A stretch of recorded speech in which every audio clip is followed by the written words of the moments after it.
up close and personal with the ocean's enigma. Last summer, I went on a solo dive off the coast of New Zealand, expecting the usual underwater wonders. What I encountered, though, was straight out of a marine biologist's wildest dreams and, trust me, nightmares. The day started off chill, clear skies, calm seas, perfect diving conditions. I geared up and descended into the deep, ready to explore the mysteries below. The water was crystal clear, and the visibility was top-notch. But as I ventured into the abyss, the calm facade of the ocean was shattered by a sight that sent shivers down my spine. In the distance, I noticed a colossal silhouette. Initially, I thought it was a trick of the light or some debris, but as it approached, the enormity became undeniable. It was a giant squid, and I'm not talking about the elusive, mythical kraken. I mean a real, living behemoth of the deep. As it glided towards me, its tentacles unfurled like a macabre ballet. This wasn't the docile, ink-squirting squid you see on nature documentaries. This was a massive, predatory creature that belonged to the ocean's twilight zone. My heartbeat echoed in my ears as I hovered there, face to face with this underwater enigma. Its eyes, enormous orbs that seemed to hold centuries of oceanic wisdom, locked onto mine. I could feel the intelligence in that gaze, a reminder that the ocean harbors creatures with minds we can barely fathom. The giant squid's tentacles undulated with a hypnotic grace, almost mesmerizing. My dive light caught patches of iridescence on its skin, creating an ethereal display. Yet, despite the beauty, a primal fear gripped me, a realization of the raw power and ancient mystique residing in the deep. I fumbled for my camera, hoping to document this once-in-a-lifetime encounter. The giant squid, seemingly indifferent to my presence, continued its slow dance. I pressed the record button, capturing the moment that would later leave me questioning my sanity. Here's where it gets intense. As the camera rolled, the giant squid, in a sudden burst of speed, disappeared into the darkness. The visibility dropped, and I was left with the echoes of its powerful movement. My heart raced as I scanned the inky void, realizing I was alone once more in the vast expanse of the ocean. Back on the boat, I played back the footage. The encounter was there, frozen in pixels, but it felt like a distant dream. I shared the video on Reddit, hoping for some insight from the marine biology community. Some hailed it as a groundbreaking discovery, while others questioned its authenticity, claiming CGI or elaborate hoaxes. To this day, the memory lingers, the silent dance with the ocean's enigma. Was it a chance encounter, a rare glimpse into the life of a giant squid, or did I brush against something more profound?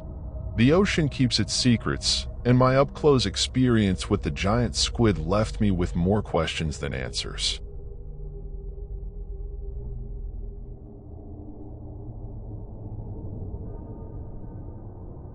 Encounter with the ethereal, my haunting night in the cemetery. It all started when a buddy dared me to spend a night in the old Maplewood Cemetery, known for its chilling history and rumored ghostly sightings. Being the thrill-seeker that I am, I accepted the challenge, armed with nothing but a flashlight and my phone. I arrived around midnight, the graveyard eerily silent under the glow of the full moon. The rustling leaves and distant hooting of an owl were my only companions as I ventured deeper into the tombstone-laden terrain. The air felt thick with the weight of centuries, and a shiver ran down my spine as the wind whispered through the ancient trees. I picked a spot under a gnarled oak, its twisted branches casting eerie shadows on the weathered gravestones. The air was charged with a sense of anticipation as I settled in, my flashlight scanning the surroundings for anything out of the ordinary. As the clock ticked away, a peculiar chill enveloped me. It wasn't the typical nighttime cold. It was a bone-deep cold that seemed to seep from the very ground beneath me. My breath hung in the air like a spectral mist, and I felt an unexplained heaviness on my chest. Then, things took a turn for the surreal. A soft, ethereal glow appeared in the distance, weaving between the tombstones like a wisp of smoke. At first, I dismissed it as a trick of the moonlight, but as it drew nearer, I realized there was something hauntingly human about it. The glow coalesced into a figure, a translucent silhouette that seemed to flicker between existence and the ethereal. Panic gripped me as the ghostly figure approached, its movements silent and deliberate. I couldn't tear my eyes away from the specter, paralyzed by a mix of fear and fascination. It was a woman, her eyes hollow and distant, yet filled with a sorrow that seemed to transcend time. She wore a tattered dress that swirled around her like mist, and her gaze locked onto mine. I tried to speak, but my voice caught in my throat. As the ghostly woman drew closer, I caught snippets of whispered words on the wind. Fragments of a tragic tale unfolded, lost love, betrayal, and an untimely demise. It was as if the very air was carrying the weight of her unspoken story. A cold breeze swept through the graveyard, sending a cascade of leaves dancing through the air. The ghostly woman extended a spectral hand towards me, and for a moment, I felt a chilling connection with the afterlife. It was like she was reaching out across the veil, seeking solace or perhaps something more. Summoning every ounce of courage, I managed to mumble a question, asking who she was or why she lingered in this hallowed ground. The whispers in the wind intensified, and though I couldn't comprehend her words, I felt a profound sadness emanating from the apparition. Just as quickly as she appeared, the ghostly figure began to fade, the glow diminishing until it was swallowed by the darkness. I sat there, alone in the graveyard, trying to process the surreal encounter. Was it a trick of the mind, a vivid hallucination brought on by the graveyard's haunting reputation? I stumbled out of the cemetery, my mind racing with questions and a newfound respect for the thin veil that separates the living from the departed. Whether it was a figment of my imagination or a genuine encounter with a ghostly spirit, one thing's for sure: Maplewood Cemetery holds secrets that transcend the boundaries of the living and the dead.